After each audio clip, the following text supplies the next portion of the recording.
Bismillahirrahmanirrahim. Assalamualaikum warahmatullahi wabarakatuh. Nahmaduhu hamdan katsiran thayyiban mubarakan fih kama yuhibbullah wa yarda. Asyhadu an la ilaha illallah wa asyhadu anna Muhammadan abduhu wa rasuluh. Allahumma shalli wa sallim wa karim wa barik ala nabiyyina wa syafi'ina wa maulana wa qudwatina wa imamina Muhammad wa ala alihi wa sahbihi wa man ittaba'ahum bi ihsanin ila yaumiddin amma ba'du. Sahabatku keluarga Indonesia yang mudah-mudahan senantiasa dirahmati Allah Subhanahu wa taala. Alhamdulillah wa syukurlah, tentu kita bersyukur kepada Allah Subhanahu wa taala atas semua nikmat yang telah Allah berikan kepada kita. Nikmat yang seringkali kita lupa untuk mensyukurinya. Nikmat yang kalau kita hitung memang tidak akan mungkin bisa hitung betapa banyak nikmat Allah yang telah Allah berikan kepada kita semua. Dan nikmat yang paling pertama yang eh, kita rasakan saat ini tentu adalah kita masih di istiqomah kepada Allah Subhanahu wa taala untuk ngaji ya, ngaji pagi bersama guru-guru kita dari MKI. Dan alhamdulillah wa syukurillah di pagi ini Ustaz Dodi udah hadir bersama kita, dan sebagaimana biasa di hari Rabu pagi kita dibersamai oleh beliau dengan satu kajian ilmu tentang Asmaul Husna.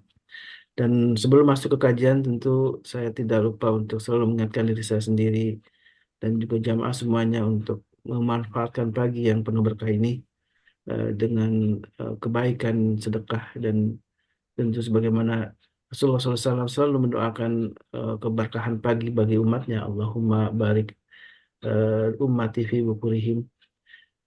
Dengan itulah maka mudah-mudahan Allah Subhanahu wa taala menjadikan sedekah pagi menjadi wasilah bagi kita untuk mendapatkan keberkahan bersama keluarga kita.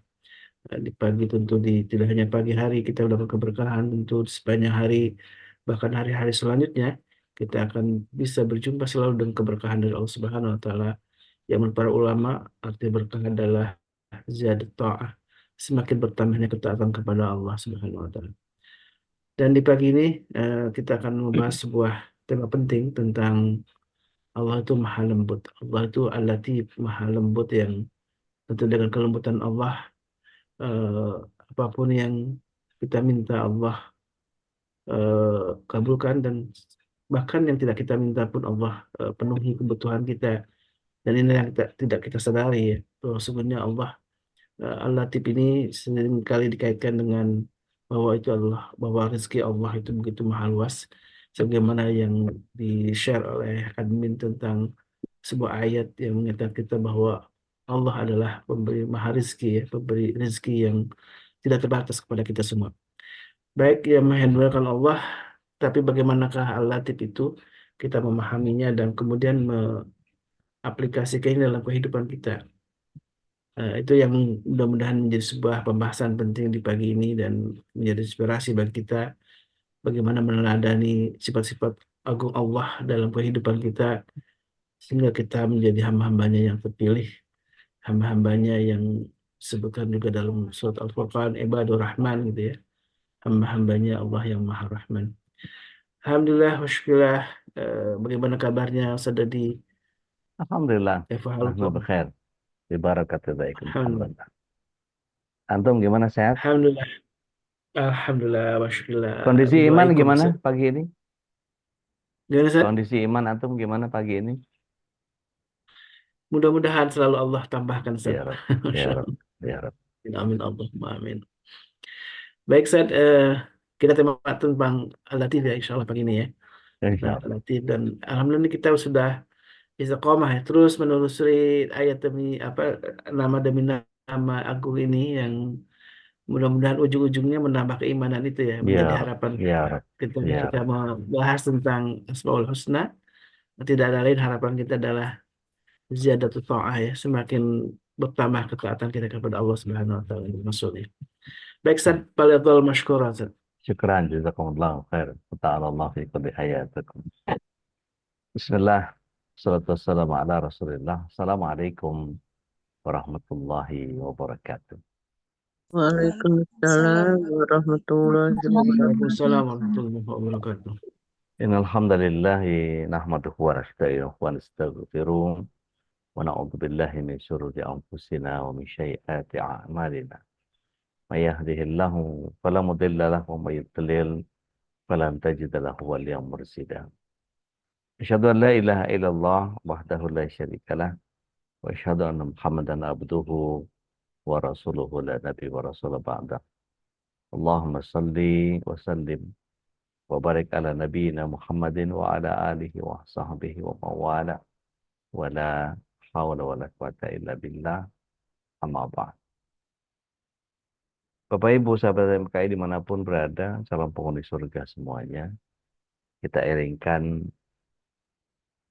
doa kebaikan bagi seluruh para guru yang mengajar di MKI, seluruh pengurus yang telah mampu dan mau meluangkan waktunya untuk kemudian bisa menjalankan kegiatan dakwah kita ini dengan rapih, dan itu juga seluruh jamaah yang tanpa antum antuna sebuah komunitas yang bernama MKI ini tidak akan pernah bisa berjalan.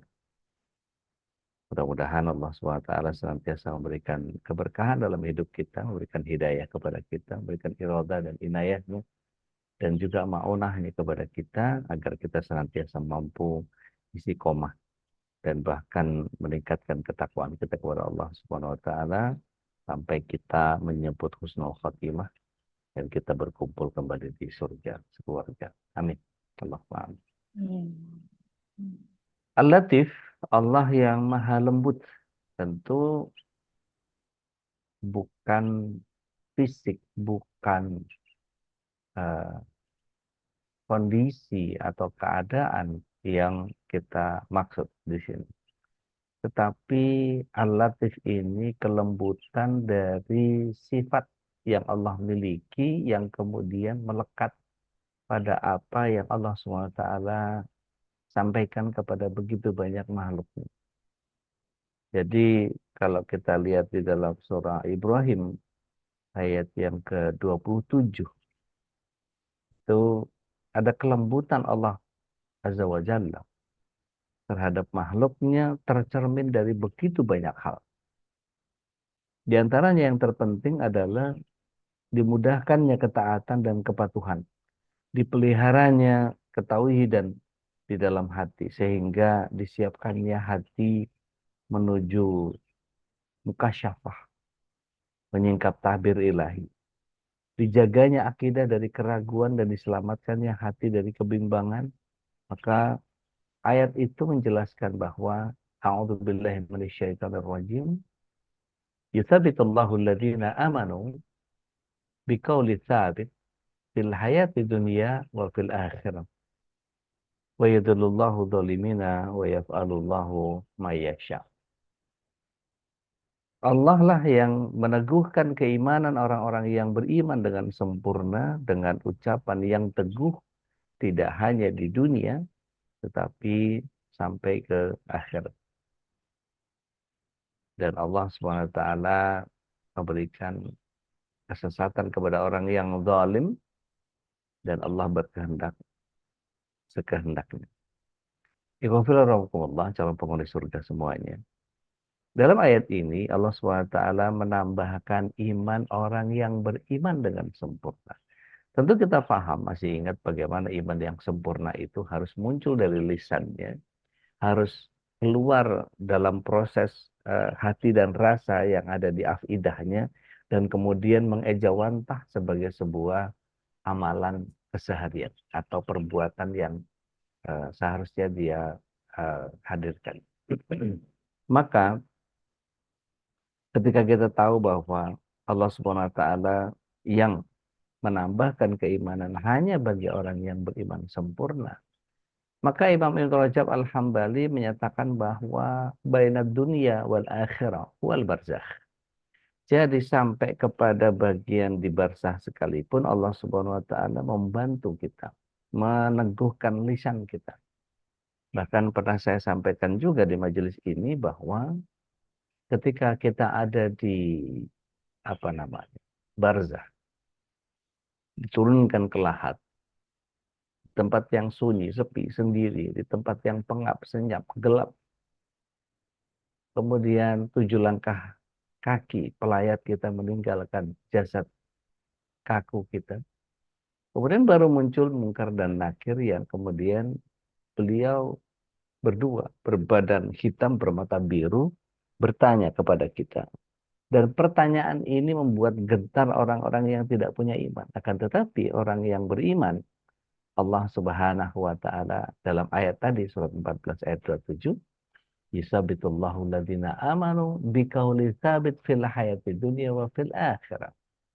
Allah tambahkan iman tidak hanya di dunia tapi sampai ke akhirat. Ketika berada di alam barzakh, maka pertanyaan seberat apapun, Allah Subhanahu wa taala ketika melihat seseorang menghadirkan imannya dengan sempurna, dia melengkapi apa yang dia tuturkan dengan pikiran dan perasaannya, sehingga kemudian muncul amalan-amalan perbuatan-perbuatan yang kemudian membuat dia menjadi tambah mulia di mata Allah Subhanahu wa taala dan orang terikat dengan amalnya.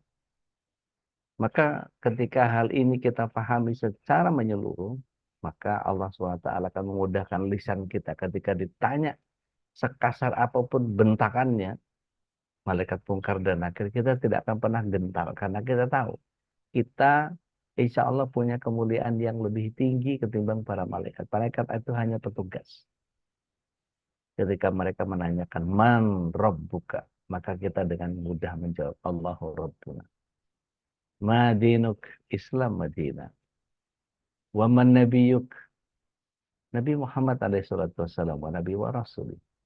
Dan ketika ditanyakan ma kitabuk, Al-Quran Al-Karim kitabi, wa amaluk, amalun soleh minal Quran wa sunnah. Ini bagian yang kemudian menjadi sangat indah proses itu tanpa ada rasa ketakutan sedikit pun. Hanya ketika kita menyempurnakan iman. Saya berharap mudah-mudahan kita semua setelah mendapatkan kajian di MKI ini menjadi orang yang senantiasa mampu menghadirkan imannya secara sempurna. Tidak hanya melisankan, tetapi juga memikirkan dan merasakan.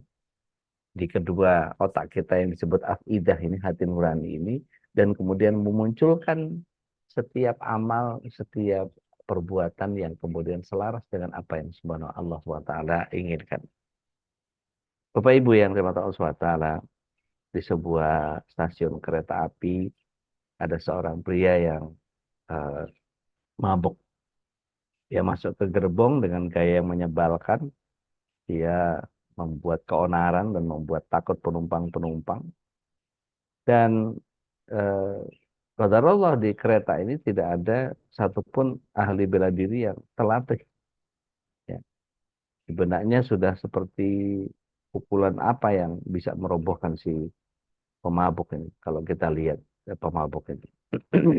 Dia hampir saja melayangkan pukulan saat pemabuk itu mulai ganggu seorang ibu yang sedang menggendong bayi. Tiba-tiba seorang tua yang kurus datang menghampiri si pemabuk itu. Orang tua ini menyapa dengan hormat dan penuh kelembutan. Ketika si pemabuk itu membentaknya, dia tetap tenang dan menjawabnya dengan lembut. Apa yang terjadi ketika itu? Ini mencengangkan. Kenapa? Kemarahan si pemuda pemabuk tadi itu menjadi mereda. Dan kemudian di stasiun berikutnya gitu ya, dia ikut turun bersama si kakek.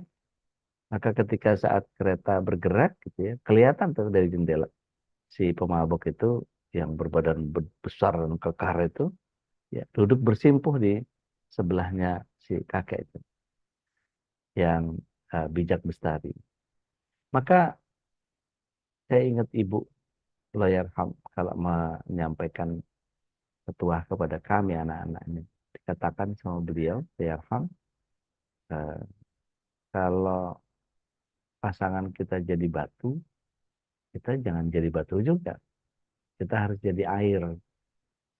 Maka saya ingat betul ketika istri saya sedang emosi, maka saya harus cepat merubah diri jadi selembut-lembutnya, sesabar-sabarnya.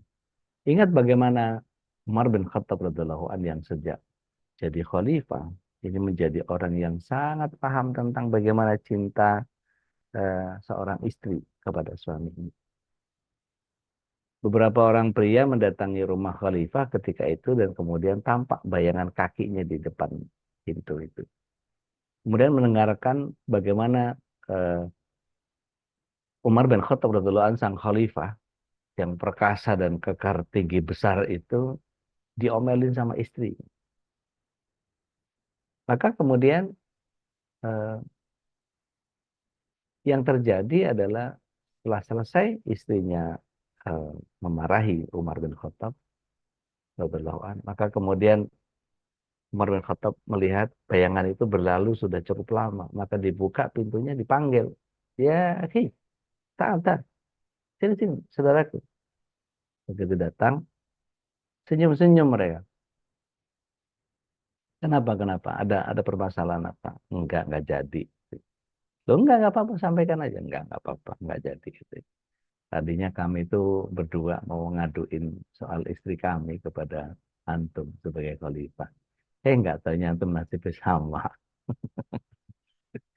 Jadi kadang-kadang ketika orang yang sangat paham tentang perilaku eh, pasangan kita, kan kita sudah puluhan tahun ya berhadapan. Saya sama istri itu sudah 26 atau 27 tahun, ya lupa. 96 itu berapa tahun. Jadi tahu benar gitu apa yang membuat dia marah, apa yang membuat dia kesal, apa yang membuat dia merasa begitu dan begitu, itu sudah harusnya sudah hafal betul gitu, sebagai sebuah template gitu ya. Nah, ini yang kemudian jika batu dibenturkan dengan batu lagi, cinta kedinginan. Hani aja, makasih. Ketika batu dengan batu, maka salah satu pasti pecah. Atau minimal gompel. Gompel. What is the meaning of gompel?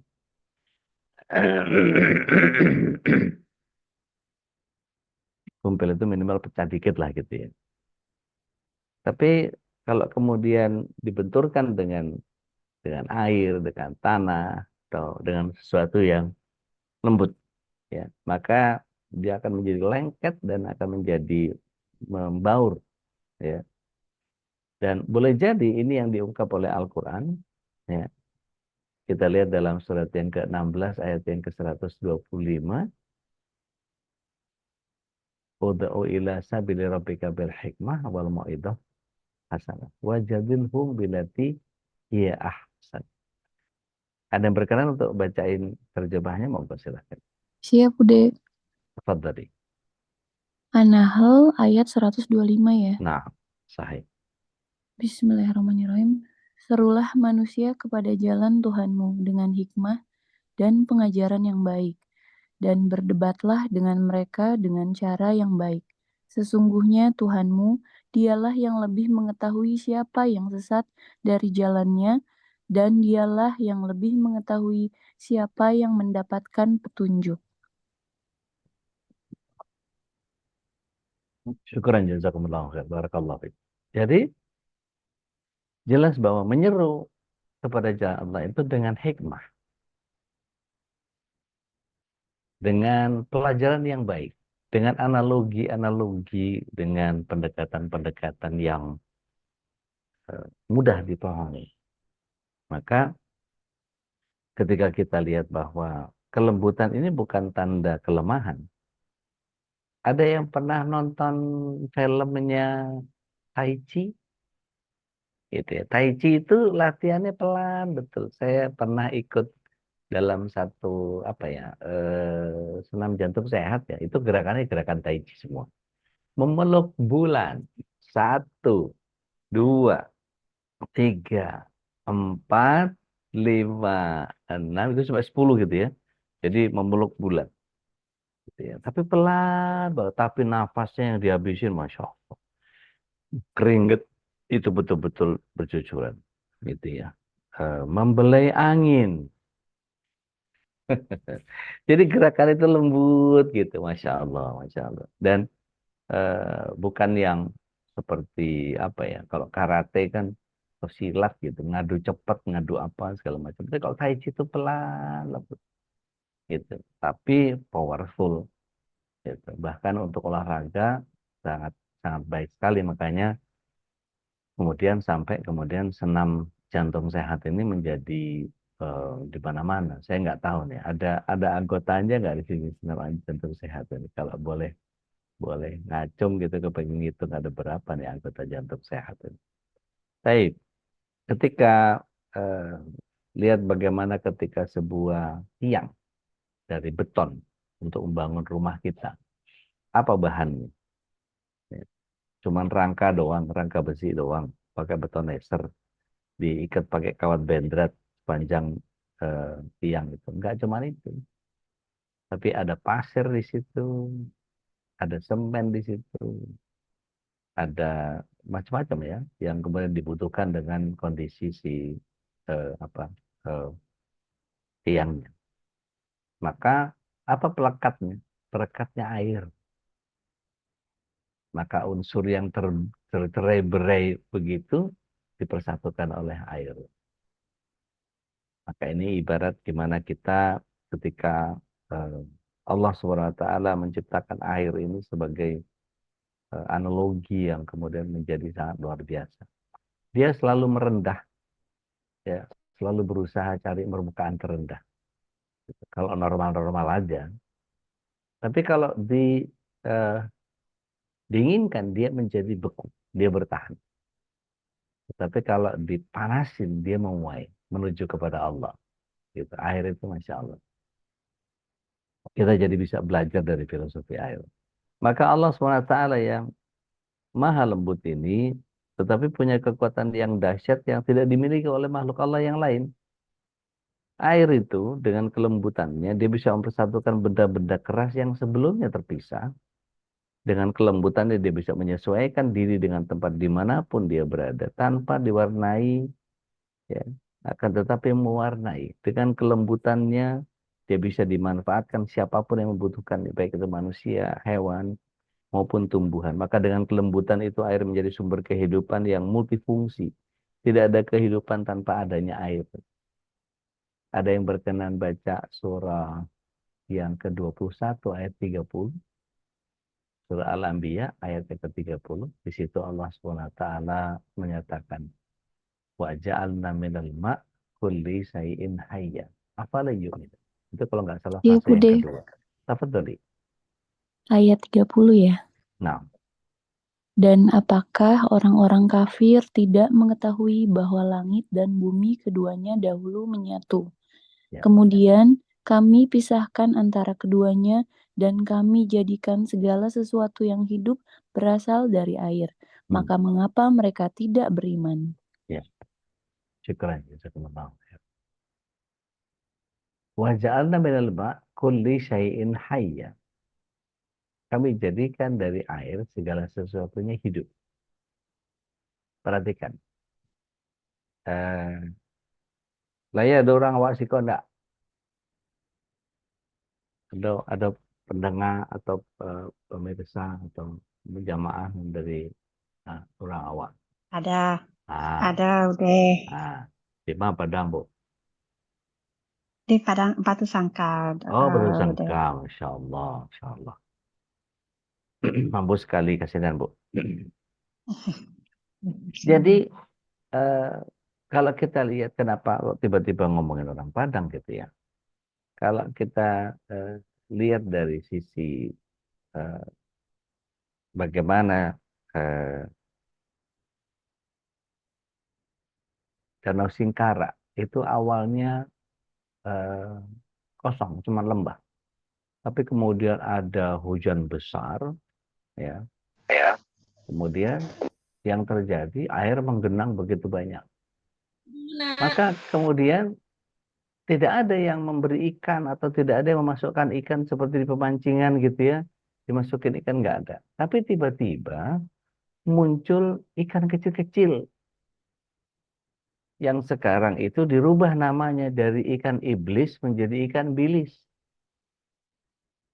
Nah, kok kayak orang awak ikan bilis kok lama. Nah, siangnya eh, Bareh Solo tuh anak Daro ya, lama rasanya. Nah, itu ange-ange jo ikan bili. Wah, Masya Allah tuh.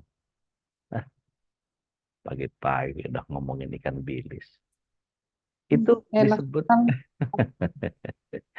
kayak sampalado. oh, nanti, Mak. Jadi ketika kita memahami bahwa air itu kosong tadinya, ya ada apa-apanya. Tapi Allah SWT memunculkan waj'alna minan ma' kulli syai'in hayya. Apa yumin? Apa kau tidak beriman dengan itu? Saya dulu adalah pemuda kos-kosan yang cukup lama kosnya. Tahun 90-an itu saya eh, waktu itu kos di tempat yang sangat kecil, cuma satu kamar begitu ya. Saya nggak tahu Mas Agus teman kos saya ikut nyimak nggak ini. Ketika eh, saya males nyuci, biasanya sepekan sekali gitu nyuci itu. Apa yang terjadi ketika satu kali saya sempat ketamuan eh, pacar saya yang orang Jepang. Dibilang sama dia, eh, dia kasih tahu bahwa baju yang dimasukin ke plastik lama, minimal sepekan, nanti ada binatang-binatang itu loh. Apa coro saya bilang. Iya. Ah, dari mana? Nggak percaya kamu. Oh, maksudnya kayaknya dia lebih pengalaman gitu ya. Dia ngurus adiknya ada 3 gitu. Kayaknya pernah juga tuh kayak begitu. Dan ternyata betul. Ketika saya sepekan itu cuci, wah mulai itu ada kecoa kecil-kecil, ada coro kecil-kecil apa namanya ya kok di kita dia ya kecoa ya. Kalau kata eh, teman-teman yang lama di luar namanya laku karaja. Ya, laku karaja itu cockroach. Ya, lagunya keren padahal jijik ya.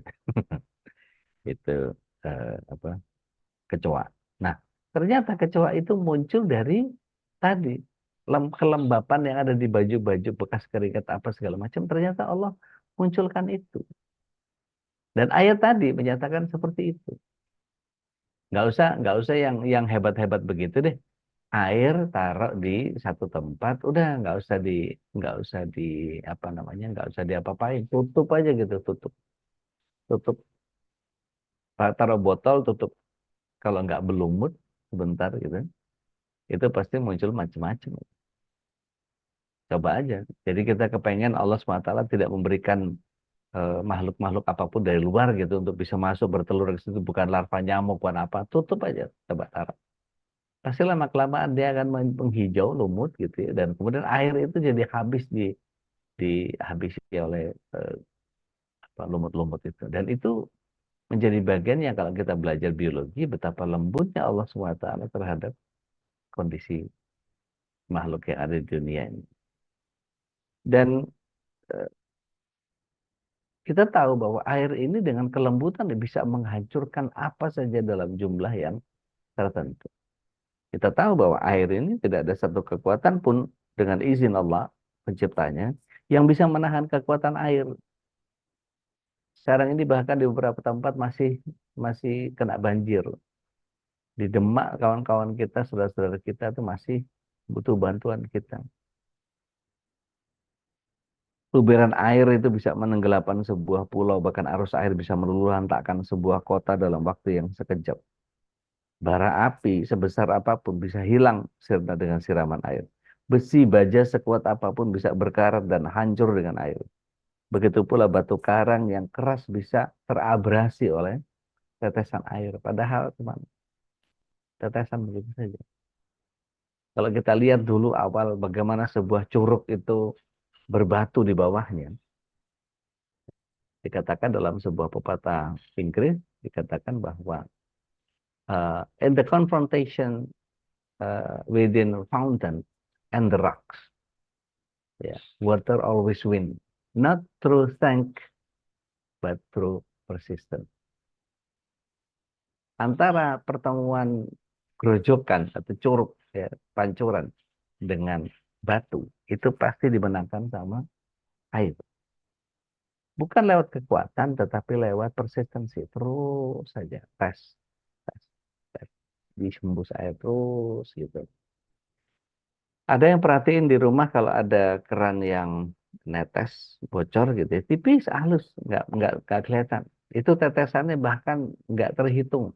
Jadi cuman tes lama, nanti tes lagi lama lagi. Itu kalau tahunan lantainya bisa bolong. Jadi sesuatu yang keras itu bahkan bisa dihancurkan oleh tetesan air. Nah, makanya kelembutan yang bergabung dengan konsistensi dia akan menjadi kekuatan yang teramat sangat dahsyat. Nah, Allah sebagai Al-Latif ini bagian yang kemudian maha lembut lagi maha halus. Kelembutan yang Allah miliki sama sekali tidak menggambarkan kelemahannya. Karena kelemahan adalah sesuatu yang mustahil pada diri Allah Tabaraka wa Ta'ala.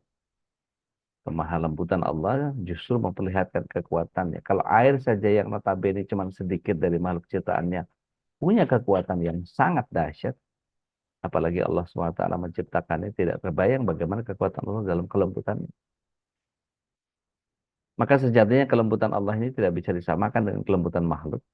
Sekalipun kelembutan itu dilibatkan oleh seorang nabi kepada umatnya, kelembutan seorang ibu kepada anak-anaknya, kelembutan seorang kekasih kepada yang dikasihinya, kelembutan seorang pria yang modus ke perempuan, gitu ya. Ataupun kelembutan seorang bijak terhadap murid-muridnya. Maka kelembutan makhluk ini relatif sifatnya. Tidak konsisten, tidak terlalu luas, artinya terbatas, gitu ya, dan tidak menyentuh segala sesuatu. Dan ini sangat wajar karena manusia punya keterbatasan. Maka pasti kelembutan yang dilakukannya pasti akan terbatas. Ya. Kelembutan Allah meliputi segala sesuatu, sedangkan makhluknya sangat penuh dengan keterbatasan. Saya ngomong berlembut-lembut begini pada kondisi tertentu akan menjadi sangat marah ketika terjadi sebuah pelanggaran syariat misalnya. Ya, nggak boleh. Nah, itu kan langsung tinggi nadanya.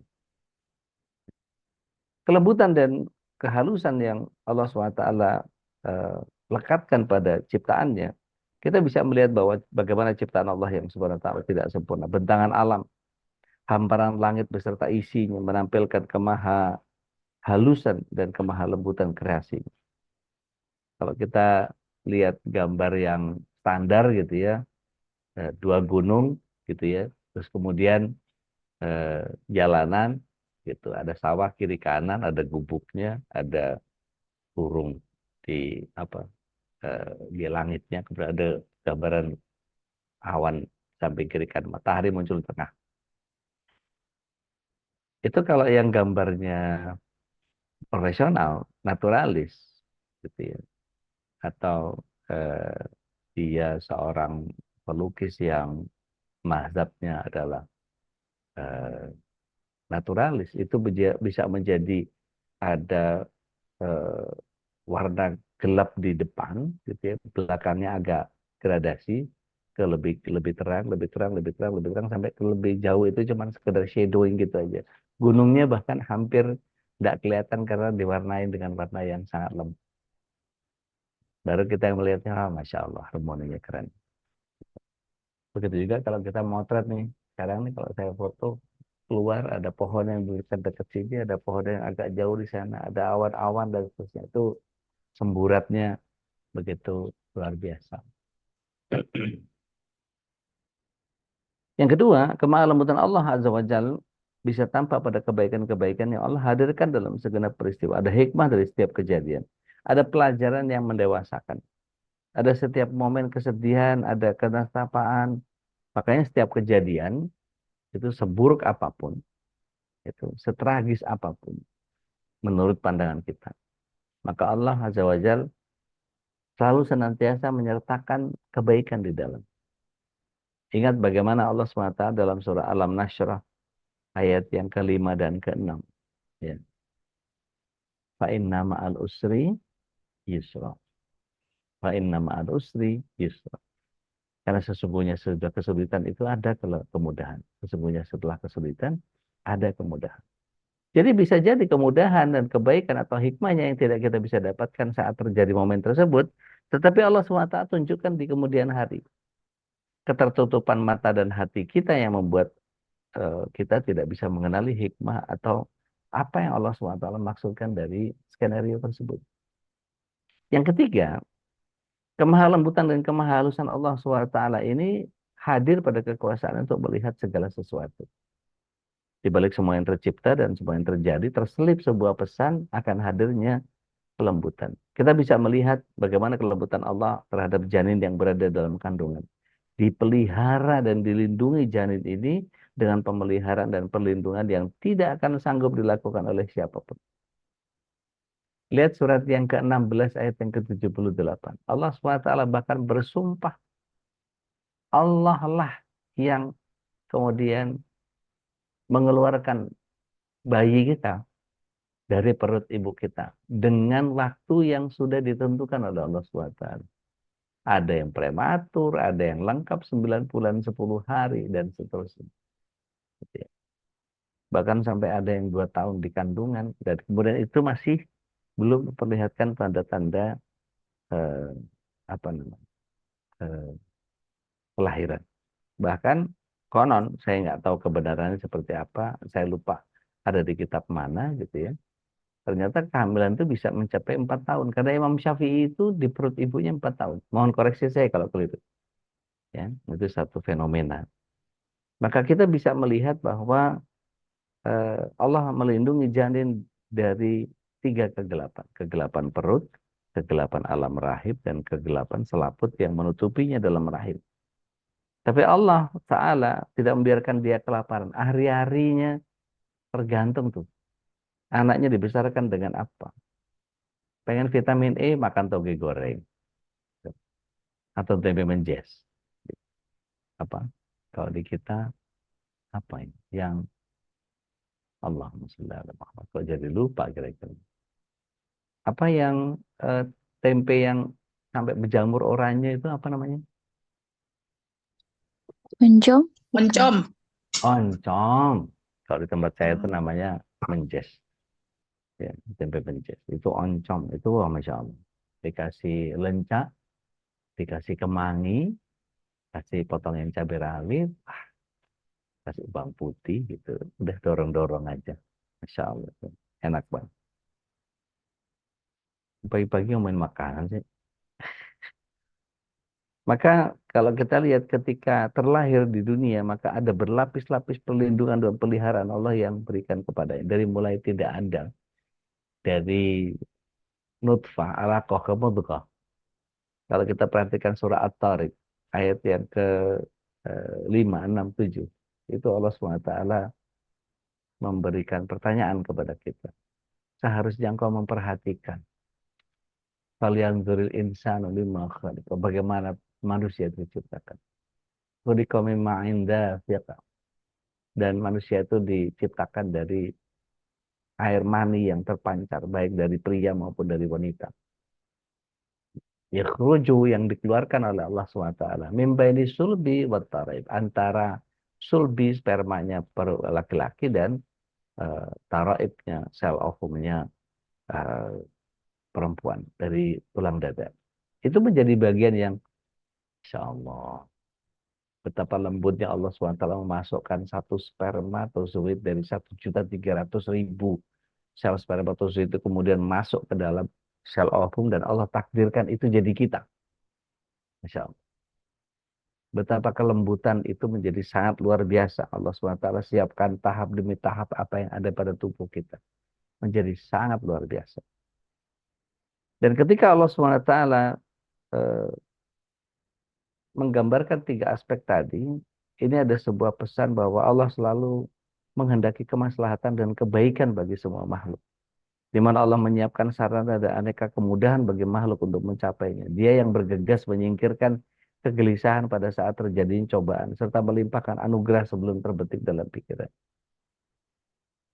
Kalau kita pelajari kupu-kupu, gitu ya, dari telur, kemudian jadi ulet, geragas, gitu ya, makan apa aja yang ada, gitu. Kemudian dia jadi ulat yang menjijikkan, dan kemudian dia puasa, hibernasi. Dan kemudian dia menjelma menjadi kupu-kupu, menjadi picer, menjadi apa namanya, ya sejenisnya. Maka itu menjadi sebuah proses yang Allah maha lembut dengan membentuk satu proses ke proses yang lain. Ada yang pernah nonton nggak filmnya bagaimana eh, kepiting melepaskan tubuh lamanya dan kemudian dia berusaha membentuk dirinya, memperkeras tubuhnya yang harus berganti itu karena dia membesar itu ternyata dengan meninggalkan cangkang lamanya. Dan itu menjadi sangat lembek, sangat, oh Masya Allah, itu peristiwa yang luar biasa. Dia goyang-goyang dikit, dia goyang-goyang, dia lepaskan semua pelan-pelan gitu. Dan itu menjadi, oh Masya Allah. Kalau nemuin itu terus kemudian dicelupin ke bumbu teriyaki gitu ya, atau bumbu shabu-shabu gitu, wah itu pasti lembut banget. Kalau kita mesti buka-buka kepiting aja, bisa enak banget gitu ya, lembut banget gitu ya. Ngomong makanan lagi, aduh, mohon maaf lu ini. Maka itu dari aspek perbuatan. Bagaimana sifatnya? Sama. Ya. Allah Ta'ala menempelkan kemahalembutan. Sesungguhnya dia tertutup dari pandangan mata karena selain dan keagungannya. Dia terlindung dari jangkauan akal karena pakaian kebesarannya. Terbatasi dari bayangan imajinasi karena cahaya keindahannya. Dan karena kecemerlangan pancaran cahayanya, dia gaib. Sebagaimana ungkap seorang yang arif, tidak terjangkau Allah itu hanya karena dia menyingkap kerudung wajahnya. Sungguh aneh penampakan menghasilkan ketertutupan. Ya. Dalam tulisan ulama menyingkap takbir ilahi itu ditulis begitu. Mari kita lihat surah Al-An'am ayat yang ke-103. Terkait dengan kemahalembutan dan kemahaluasan, Allah SWT berfirman, dia tidak akan dicapai oleh penglihatan mata, sedangkan dia dapat melihat segala penglihatan itu, dan dialah yang maha halus lagi maha mengetahui. Bapak Ibu yang dirahmati Allah SWT, bagaimana lantas kita ini eh, memunculkan semangat al-latif?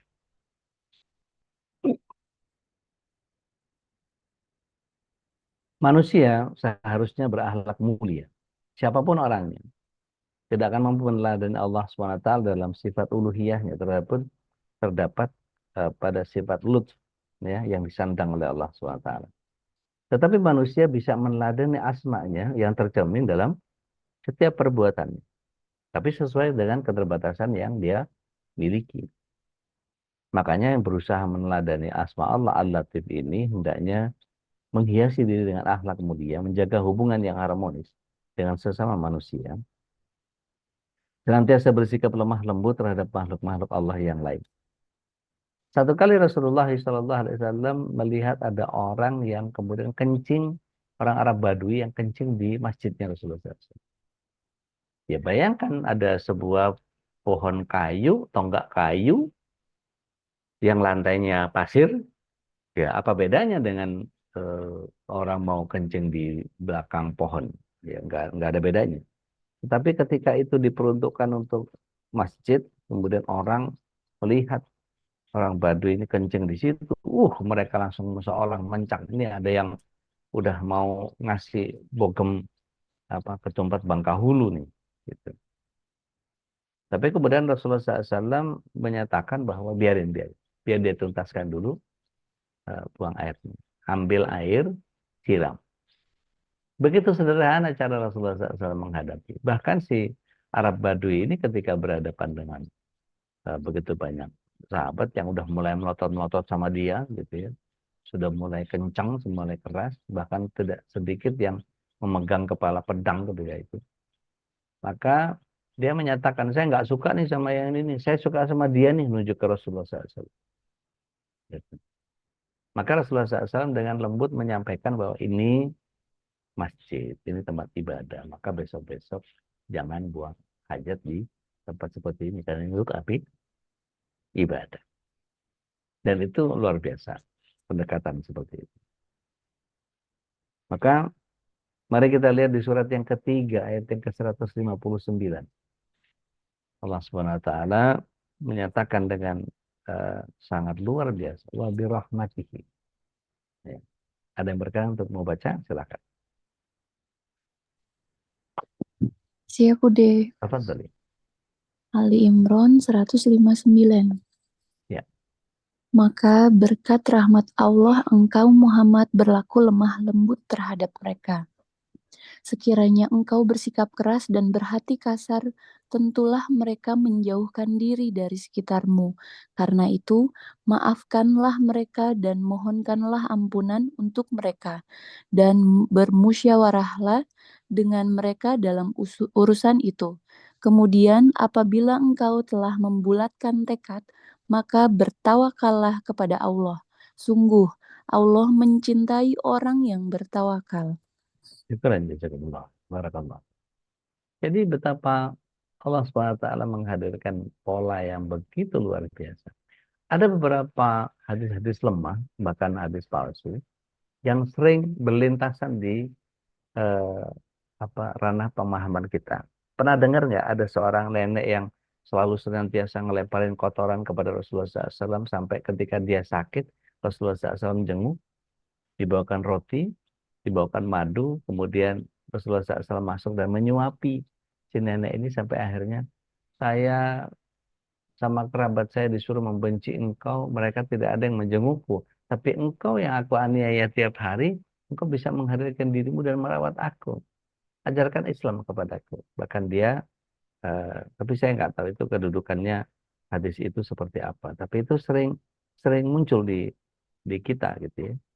Eh, Kemudian ketika ada satu hadis lagi yang palsu juga, nggak tahu lemah nggak tahu palsu. Saya belum belum teliti dalam itu, tapi kurang lebih antara lemah dan palsu.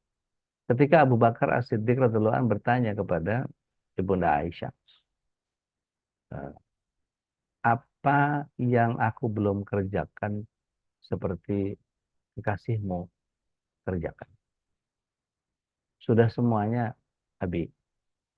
Coba kau perhatikan lagi. Oh iya, ada satu kegiatan yang Rasulullah SAW selalu memberikan roti kepada orang buta di tengah pasar. Oh, aku akan kerjakan. Maka Abu Bakar As-Siddiq radhiyallahu anhu dalam hadis palsu itu, beliau menuju ke eh, pasar. Di pasar ternyata di tengah pasar itu ada seorang pria Yahudi buta yang kamu mencaci maki Rasulullah SAW. Muhammad itu penyihir sinting. Muhammad itu penyair gila. Muhammad itu bos, pokoknya caci maki. Maka Abu Bakar As-Siddiq radhiyallahu anhu sebel gitu. Padahal beliau adalah orang yang lembut hatinya. Ini kok caci maki Rasulullah SAW ini gimana sih ini orang ini? Nggak tahu Rasulullah SAW kayak apa. Maka disamperin. Ya, dia ini. Maka dikasih rotinya. Tempel ke pundaknya. Tuk gitu. Apa ini? Seperti biasa. Apa? Roti seperti biasa untukmu. Begitu dipegang, yang seperti biasa nggak begini ngasihnya. Biasanya dilembutkan dulu baru disuapin ke saya. Allahu Akbar. Jadi rupanya dalam hadis lemah atau hadis palsu itu dikatakan Rasulullah SAW memamahkan. Jadi roti keras itu dimamah dengan gigi. Apa? Cek orang Sunda mau dipapaknya. Nggak pakai ludah, dipapak. Cuman di apa namanya.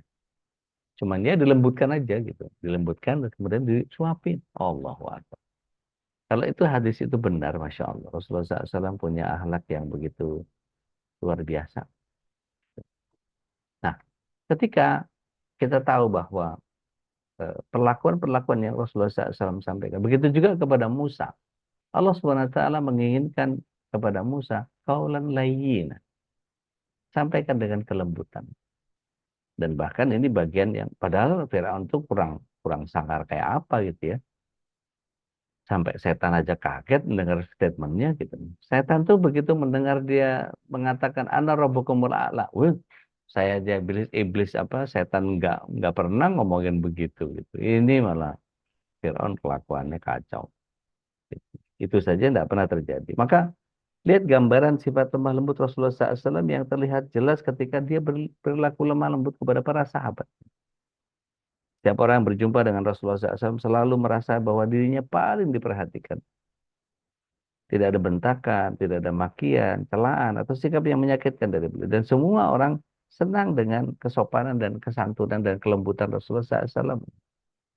Dan menyadari bahwa wanita sebagai kaum yang lemah, Rasulullah SAW juga sangat memperhatikan mereka dan tidak ingin mereka susah dan menanggung sesuatu yang tidak sanggup mereka tanggung.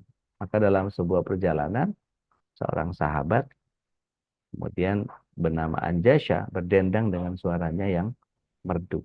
Sehingga unta-unta itu berjalan dengan cepat.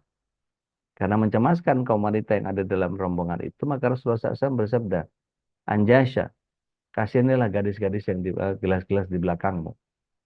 Rasulullah SAW mengumpamakan kaum wanita yang lemah itu sebagai gelas-gelas kaca, ya, yang mudah pecah. Ya. Ini bukan gelas-gelas kaca yang siapa? Yang Nasution ya? Apa? Siapa itu? Gelas-gelas Ya dan kaca. Yati. Oh, ini hati-hati. Hmm. Ada yang seumur sama saya rupanya. Begitu juga dengan anak-anak. Beliau sangat mencintai dan sangat lembut. Beliau suka mengusap kepala mereka, memperhatikan mereka, mencium, membawa mereka ke rumahnya sambil digendong atau dipapa. Maka ketika ada orang miskin yang datang ke rumah Rasulullah SAW untuk minta sesuatu, beliau pasti memberinya dan berjanji untuk memberinya. Karena beliau sedang tidak punya apa-apa, maka beliau segera memenuhi janji itu kalau sudah ada rezekinya. Dalam kitab Adzabul Mufrad kita bisa pelajari lebih detail itu. Allahumma sholli ala Muhammad wa ala ali Muhammad. Maka ketika ada seorang Arab Badui datang kepada Rasulullah SAW untuk minta sesuatu, maka Rasulullah SAW memberi apa yang dimintanya sambil bertanya, bukankah aku telah berbuat baik kepadamu? Maka orang ini menjawab, tidak, engkau tidak berbuat baik. Mendengar jawaban itu, para sahabat segera bangkit untuk memberikan pelajaran kepada orang ini. Maka tetapi Nabi yang mulia segera mencegahnya. Itu yang dia.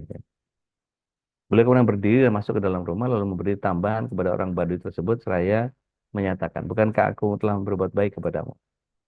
Dia menyaut, ya, mudah-mudahan Allah membalas kebaikan engkau sekeluarga. Jadi, tadi engkau telah mengucapkan kata-kata yang membuat para sahabatku merasa tersinggung.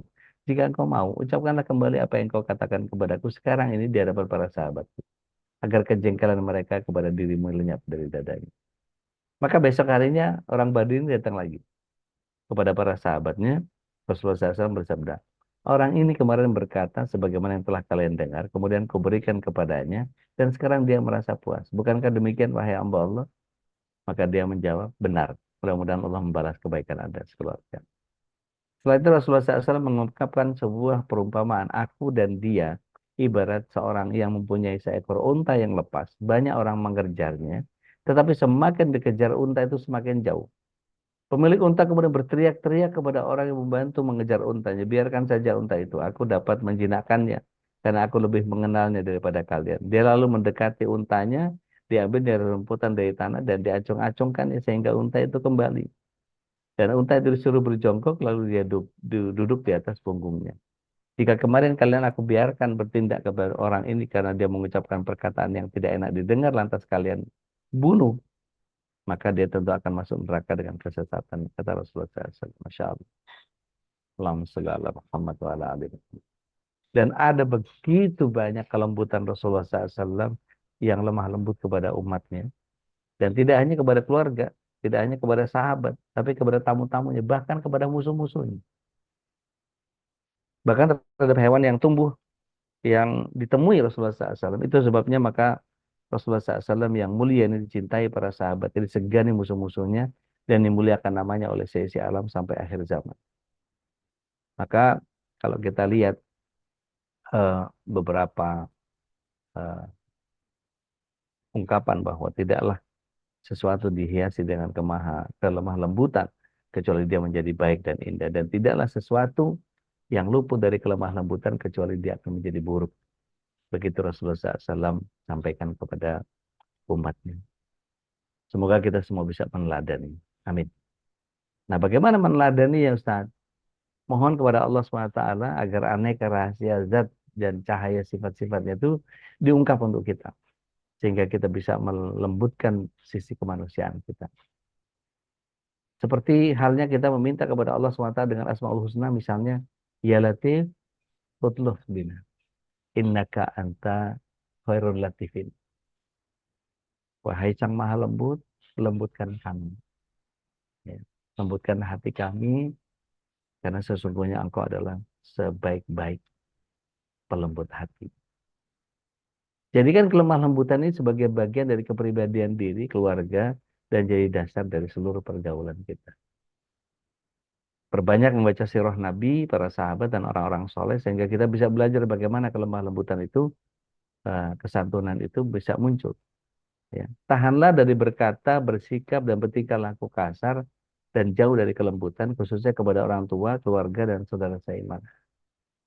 Ada satu mutiara doa yang kemudian meminta kepada Allah Subhanahu wa taala, Allahumma inna nas'aluka imanan daiman, ya. Wa nas'aluka qalban khashian. Minta kepada Allah iman yang tetap. Mohon kepada Allah Subhanahu wa taala hati yang khusyuk. Mohon kepada Allah ilmu yang manfaat. Memohon kepada Allah keyakinan yang benar. Mohon kepada Allah kebaikan yang banyak. Kami mohon kepadamu ampunan dan afiat. Kami mohon kepadamu kesehatan yang sempurna. Kami mohon kepadamu syukur atas kesehatan. Kami pun mohon kepadamu eh, kekayaan hati dari seluruh manusia. Maka, ya Rabbana, terimalah sholat kami, puasa kami, sholat malam kami, kekhusyuan kami, kerendahan hati kami, ibadah kami, sempurnakan kelemahan kami, ya Allah, ya Allah, ya Allah. Wahai zat yang maha penyayang di antara para penyayang, semoga rahmat Allah tercurahkan kepada seluruhnya, baik makhluknya, Muhammad, keluarga, dan sahabatnya semua. Segala puji bagi Allah, Tuhan semesta alam. Maka dalam hadis riwayat Muslim dikatakan bahwa sungguh Allah itu maha lembut dan menyukai kelembutan. Allah akan memberikan kepada orang yang bersikap lembut sesuatu yang tidak diberikan kepada orang yang bersikap keras dan kepada yang lain. Maka betapa indahnya iman ini apabila dihiasi dengan ilmu, betapa bagusnya ilmu apabila dihiasi dengan amal, betapa eloknya amal jika dihiasi dengan kelemah lembutan, dan ketahuilah tidak ada sesuatu pun yang lebih pantas menghiasi ilmu selain daripada kesabaran. Wallahu a'lam. So, Hadanallahu wa iyyakum ajma'in. Aku qauli hada. Saya kembalikan kepada Ustadz Faris. Mudah-mudahan kita bisa belajar dari kemah lembah lembutan Allah SWT di kehidupan kita. Wallahu a'lam. Bisawab. Fayatafadhal maskur ya Ustadz Khalis. Allah, tabarakallah. Mudah-mudahan kita bisa mengikuti kelembutan. Nah, tentu teladan dari Rasulullah SAW, Ustaz, ya. Karena tadi yang disebutkan dalam surat Ali Imran itu, ketika Rasulullah lembut terhadap eh, orang lain, tentu dakwahnya akan lebih meresap, ya, akan lebih nyampe kepada hati. Dan tentu kelembutan inilah yang harus kita miliki ketika kita menjadi ayah atau ibu gitu ya, seorang anak. Tentu kelembutan inilah yang sesungguhnya bisa membentuk karakter anak menjadi orang yang juga lembut. Baik, alhamdulillah, mudah-mudahan tadi inspirasi dari penjelasan Ustaz Dodi juga bisa kita eh, ikutin nih. Ada yang bertanya saat ini kelanjutan dari kisah si bapak tadi yang di kereta ini gimana nih kelanjutannya? Ada endingnya yang di Ustaz Gafak. Itu penasaran dari Bu Yani Hongkong nih. Udah langsung lebih awal menunggu-nunggu nih kisah ini apa yang selanjutnya diceritakan oleh Ude ini. Barangkali Iya, mungkin ada yang bisa diceritakan deh, lanjutan kisah itu ada nggak nih? iya. Kita bisa melihat seperti apa seseorang yang begitu berangasan itu ketika bukan kita loh yang melembutkan itu, tetapi Allah. Tapi entry point-nya harus dari kita. Ibarat begini, eh, saya bawakan antum, satu Khalis, eh, sup sarang burung. Kira-kira kalau tanya ke Cehal, Mbak Indrasari Halim, istrinya Mas Selo, itu tanya ke beliau, sup sarang burung itu satu mangkok itu bisa jutaan itu harganya. Terus saya kasih ke antum, ke Ustadz Khalis, tapi aneh siram ke muka antum. Kira-kira gimana perasaan antum? Masih ngenes deh. Marah. Iya, semahal-mahalnya kalau cara menyampaikannya seperti itu ya pasti marah. Orang marah ketika kita eh, memberikan sesuatu tidak pada tempatnya, tidak begitu. Pernah dengar nggak ada orang yang kemudian eh, mengajarkan kesabaran dengan teriakan? Makanya yang sabar. Ya, ya sendiri aja nggak sabar. Hmm, Ngomong sabar tapi pakai teriak. Ini nggak cocok banget gitu. Iya. Maka kisah-kisah hikmah yang kemudian diajarkan dengan lemah lembut, dengan diajarkan.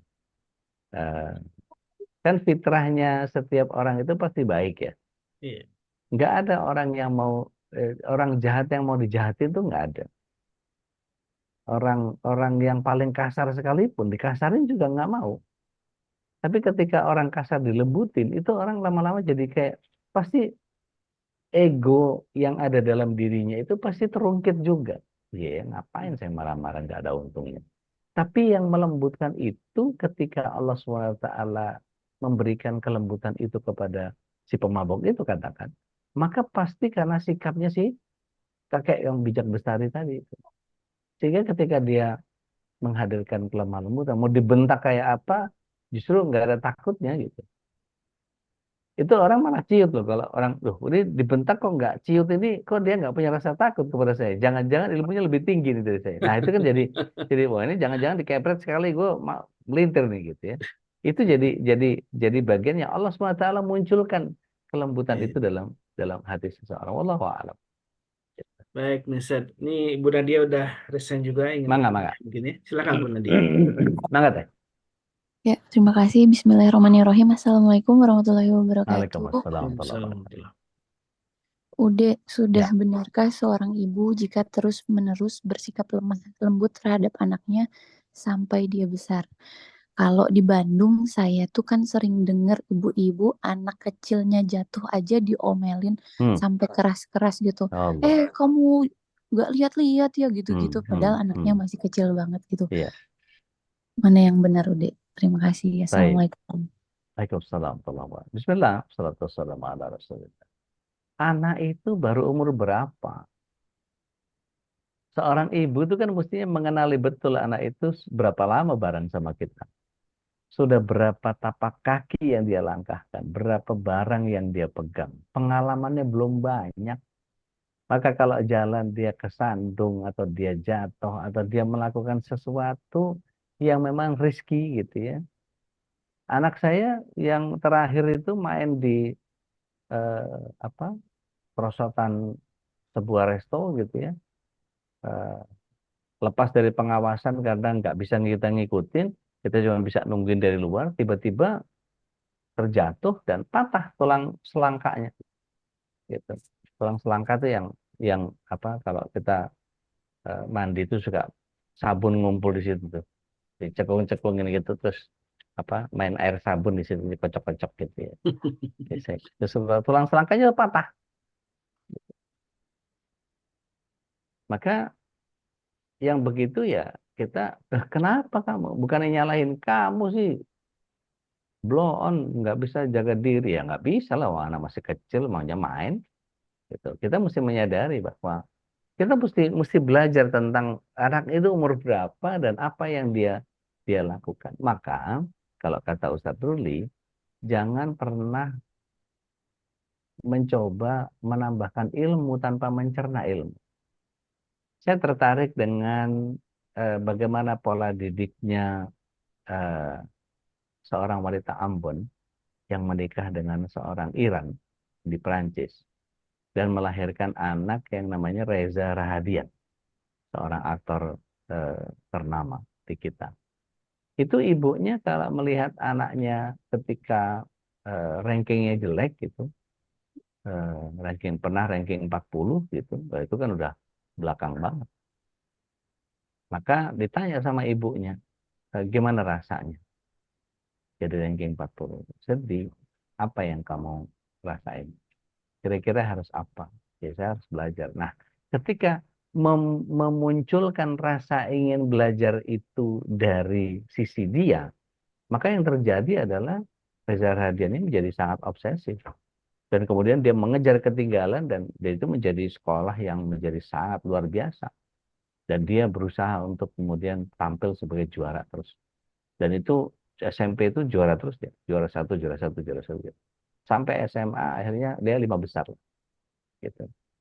Tapi ketika dia sudah mulai umur ya kira-kira 5 tahun yang lalu lah gitu ya, itu baru mulai menyadari bahwa tidak boleh lagi terlalu obsesif seperti itu. Gitu. Nah itu kan didikan seorang tua yang kemudian menjadi sangat luar biasa, lemah lembutnya menjadi sangat luar biasa. Kita bisa lihat bagaimana Ibunda Hajar ya menghadirkan sosok Allah dan sosok ayahanda yang begitu dieluk-elukan, begitu dimuliakan. Kan nggak mungkin. Kamu tahu nggak bapakmu itu, wah gini gini gini gini kan nggak mungkin. Tapi diajarkan dengan eh, bayangkan ayahmu itu adalah kekasih Allah. Maka cintailah dia karena Allah. Gitu. Maka apa yang muncul? Surat 37 ayat 102 kita bisa lihat betapa Rasulullah Ibrahim alaihissalam menyampaikan bahwa aku harus membunuhmu. Menurut pendapatmu bagaimana? Jadi anak yang udah usia 8 sampai 10 tahun itu baru diajak ngobrol tentang bagaimana pendapatmu tentang aku harus membunuhmu. Bayangkan ya, seorang Ismail yang berusia baligh, baru mulai baligh, awal-awal baligh. Umur 8-10 tahun itu kan baru usia baligh. Dari mumayyiz ke baligh itu bagian proses yang kemudian dia belum menemukan akilnya.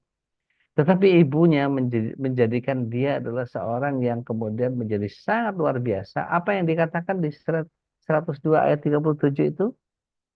Kalau memang Allah memerintahkan ini, kerjakan saja. Maka engkau akan mendapati aku sebagai anak yang sabar. Sabar itu di insya Allah minas sabirin. Masya Allah. Itu Nabi Ibrahim sampai nangis itu dia ngomong begitu tuh. Ketika mau disembelih itu air matanya Nabi Ibrahim itu bercucuran. Sampai tangan kecilnya itu membelai air matanya ayahnya. Dibelai itu air matanya. Hapus air matamu ayah. Bukankah engkau yang mengajarkan kepada kami ketauhidan? Bukankah kau meninggalkan kami untuk kami tangguh mentaati Allah Subhanahu wa taala? Wah, makin nangis kejer. Gitu. Sampai kemudian 3 kali dipotong itu belum diasah kali. Udah diasah, begitu diasah lagi, batu tuh kayak kentang tukang somai yang lewat di jalanan tempat kita sore hari itu. Gitu aja batu. Tapi begitu ke leher Nabiullah Ismail alaihissalam, Allah SWT ganti dengan kibas dari surga. Dan itu bagian yang kemudian membuat kita mental seorang anak yang dididik oleh seorang ibu yang penuh dengan kelembutan, hasilnya seperti itu. Wallahu a'lam. Iya, iya. Jadi Gitu yang teh. lembut itu bukan berarti tidak bisa keras tadi ya, tidak bisa kuat gitu ya, tidak bisa kokoh ya. Tadi dengan ilustrasi Tai Chi Master itu, Masya Allah ya, Iya, ternyata memang itu kekuatan justru bisa berawal bersumber dari suatu kelembutan sosok ibu yang lembut gitu ya. Kemudian tentu kita jangan membanding-bandingkan juga, mungkin ada perbedaan juga cara mendidik seorang ayah dengan ibu. Nanti pembahasannya lanjutnya di sekolah ayah bunda, insya Allah. Kalau kalau ngomong soal pendidikan anak kan habis-habisnya. Tapi ya mungkin momen tepat ya insya Allah di Ramadan udah sama Ustaz Ruli yang 16 insya menemani Allah. kita di hari yang biasanya Sabtu Sabtu. malam, tapi Ya, Sabtu sore ya. Menjelang insya buka Allah. puasa kita ngobrol tentang anak kita, keluarga kita, pasangan kita. Mudah-mudahan keluarga itu tambah berkah Ya. dan Kita akan alhamdulillah belajar udah tentang juga kita akan belajar tentang pola didik Rasulullah SAW. insya Allah. Insya Allah. Dan di Ramadan juga udah akan menemani kita di sore hari. Masya Allah, tabarakallah, jazakallah khairan udah ini. Mudah-mudahan masih ada umur ya. Amin, amin, Allahumma. Allah, mudah-mudahan Allah berkahi. Doakan kita semua ya. Kalau kita doakan guru kita, Ya Ustaz Rab. Budi dan juga para guru yang lain untuk eh, beliau sehat walafiat gitu ya. Kemudian juga bisa tetap menemani kita. Mudah-mudahan di Ramadan ini, Ramadan yang juga lebih baik dari Ramadan sebelumnya. Amin ya. Ramadan yang Amin. Masya Allah kita akan menjalaninya dengan semangat baru ya, semangat yang Ya luar Rab. biasa untuk Ya Rab. mendapatkan keridhaan Allah Subhanahu wa taala. Ini bulan ampunan, jangan sampai kata hadis Nabi, orang yang dapatkan Ramadan kemudian justru tidak mendapatkan ampun Allah. Disebutkan celaka orang-orang yang tidak Tidak mendapatkan mendapatkan kebaikan. ampunan dari Allah Subhanahu wa taala. Baik, zaman yang bukan Allah, karena sudah hampir jam 7 dan kita mari ini kita sudahi kajian ini. Mudah-mudahan jamaah sudah bisa menangkap inspirasi dari apa yang disebutkan dengan Al-Latif ya, maha Allah maha lembut, dan kelembutan itulah yang mudah-mudahan kita bisa aplikasikan dalam kehidupan kita. Dan jangan lupakan ada kajian atau pesantren kilat ya bersama Ustaz Dodi Al-Jambari juga, dan ini yang sudah kami umumkan juga di grup ya. Mudah-mudahan jamaah bisa ikut terlibat, ikut gabung dalam pesantren kilat Ramadan ini bersama guru-guru kita. Ada Ustaz Dodi, ada Ustaz Ruli, ada Tuan Guru, juga ada Ustaz Sahal. Di tanggal 16 sampai 17 Maret kita akan menginap bersama, ngobrol dengan Ustaz Dodi, salat tarawih bersama, salat qiyam Ramadan bersama, dan tentu mudah-mudahan ini menjadi ajang silaturahim bagi kita semua, antara jamaah MKI dan para guru kita. Tentu ini menjadi sebuah keberkahan bermulazabah dengan orang-orang soleh. Mudah-mudahan kesolehan itu akan juga menular terhadap diri kita dan pulang dengan penuh keberkahan, dan kemudian bisa kita wujudkan dalam keluarga kita. Amin Allahumma amin. Dan jangan lupakan pagi ini pagi yang juga penuh keberkahan ketika kita memanfaatkannya dengan sedekah pagi. Ini adalah salah satu dari sunnah Nabi kita SAW. Keberkahan pagi diisi dengan sedekah. Baik jamaah yang dimuliakan Allah, mari kita tutup majlis ini dengan doa kafaratul majlis. Subhanakallahumma wa bihamdika asyhadu an la ilaha illa anta astaghfiruka wa atubu ilaik. Adana wa iyyakum ala minkum wa billahi taufiq wal hidayah. Wassalamualaikum warahmatullahi wabarakatuh. Waalaikumsalam warahmatullahi wabarakatuh. Allahumma arhamna bil Qur'an waj'alhu lana imaman wa nuran wa hudan wa rahmah. Allahumma dhakkirna mimma nasina wa 'allimna mimma jahilna